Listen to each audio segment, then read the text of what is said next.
जय लक्ष्मी माता. श्री गुरुचरित्र कथासार अध्याय 47. एकाच वेळी 8 रुपये. श्री गणेशाय नमः. सिद्ध नामधारकांना श्री गुरु नरसिंह सरस्वती स्वामी महाराजांची आणखी एक लीला सांगू लागले. ते म्हणाले, नामधारक श्री गुरु गाणगापुरात राहत असताना दीपावलीचा सण आला. त्या मंगलदिनी श्री गुरूंचे चरण आपल्या घराला लागावेत म्हणून त्यांचे 7 शिष्य त्यांना घरी येण्याचे निमंत्रण देण्यासाठी आले होते. ते वेगवेगळ्या गावी राहणारे एकनिष्ठ सेवक होते, त्यामुळे त्यांना त्यांचे मन मोडवेना. ते म्हणाले, मी एकाच दिवशी तुम्हा सर्वांच्या घरी भिक्षेसाठी कसा येणार? तेव्हा तुम्हीच आपापसात चर्चा करून क्रम ठरवून द्या, त्याप्रमाणे मी येईन.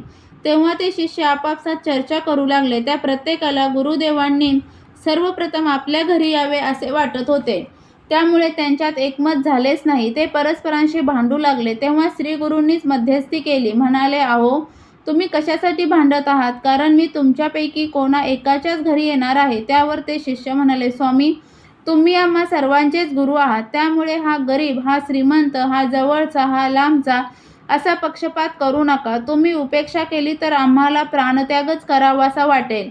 आम्ही तुमचे दास आहोत, आम्हाला निराश करू नका. मग त्या सर्वांनी त्यांचे पाय धरले व म्हणाले, गुरुदेव, तुम्ही माझ्याच घरी यायचे आहे. तेव्हा श्री गुरूंनी स्वतःशीच काही विचार केला व म्हणाले, ठीक आहे, मी तुम्हा सर्वांच्या घरी येईन, आता चिंता करू नका. शिष्य म्हणाले, स्वामीजी, तुम्ही सर्वांच्या घरी येईन म्हणता, पण खरे कसे मानावे? त्यांचे अज्ञान पाहून श्री गुरूंनी एक युक्ती केली. त्यांनी त्या प्रत्येकांना एकांतात नेले व म्हणाले, मी फक्त तुमच्याच घरी येईन, पण याची वाच्यता करू नका. आता शांतपणे गावी जा. अशा प्रकारे त्या सर्वांची वेगवेगळी समजूत काढून त्यांनी एकेकाला वाटेला लावले. त्यावेळी गावातील भक्त मंडळी ही उपस्थित होती. ती म्हणाली, गुरुदेव, दीपावलीच्या पावन दिनी तुम्ही शिष्यांकडे जाणार, मग आम्ही कोणाचे दर्शन घ्यायचे? त्यांचे मनोगत जाणून ते म्हणाले, चिंता करू नका, मी इथेच राहणार आहे. ते ऐकून सर्वांना मोठे समाधान वाटले. दीपावलीच्या पहिल्या दिवशी म्हणजे धनत्रयोदशीला सायंकाळी श्री गुरूंनी मंगल स्नान केले. त्यानंतर योग सामर्थ्याने 7 रुपये धारण केली. त्या एकेका रूपाने ते विविध स्थानी राहणाऱ्या आपल्या 7 शिष्यांकडे गेले. त्या सर्वांकडून पूजन सेवा करून घेतली आणि दिलेल्या भिक्षेचा स्वीकार करून निजस्थानी परतले. त्यावेळी ते गाणगापुरातही उपस्थित होते. तेथील भक्तांनी त्यांचे दर्शन घेतले व पूजाही केली. पुढे कार्तिक पौर्णिमेला दीपाराधना करण्यासाठी श्री गुरूंचे गावोगावचे भक्त व शिष्य मठामध्ये आले होते. त्यावेळी त्या 7ही शिष्यांनी दीपावलीच्या दिवशी श्री गुरु आपल्याकडे आले होते असा दावा केला आणि आपले म्हणणे खरे असल्याचा पुरावा म्हणून श्री गुरूंकडे असलेल्या त्यांनी दिलेल्या वस्तूही दाखवल्या. ते ऐकून सर्व संभ्रमात पडले.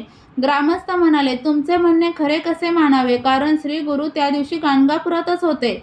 त्यांनी आमच्या समवेत दीपावली साजरी केली. तेव्हा एकत्रित विचार केला असता आपल्या भक्तांचे कौतुक पुरवण्यासाठी श्री गुरूंनीच 8 विभूती रूपे धारण केली होती. हे रहस्य उघड झाले. त्या अतर्क्य लीलेने श्री गुरूंचे सामर्थ्य किती थोर आहे आणि ते किती भक्तवत्सल आहेत याची सर्वांना साक्ष पटली. त्यांनी अनन्य भावाने त्यांची स्तुती केली. दीपाराधना संपन्न झाल्यावर भक्तांनी ब्राह्मणांना भोजन दिले. या प्रसंगाने श्री गुरूंची खूपच कीर्ती झाली. सरस्वती गंगाधर म्हणतात, श्रोते हो, श्री गुरूंना भजा, त्यांच्या सेवेने तुमचे सर्व मनोरथ पूर्ण होतील. कारण गुरु हेच मोक्ष आहेत, गुरु हेच अक्षरधाम आहेत. गुरु वेगळी गतीच नाही, गुरु भक्तीनेच अमरत्व प्राप्त होते. अध्याय 47 समाप्त.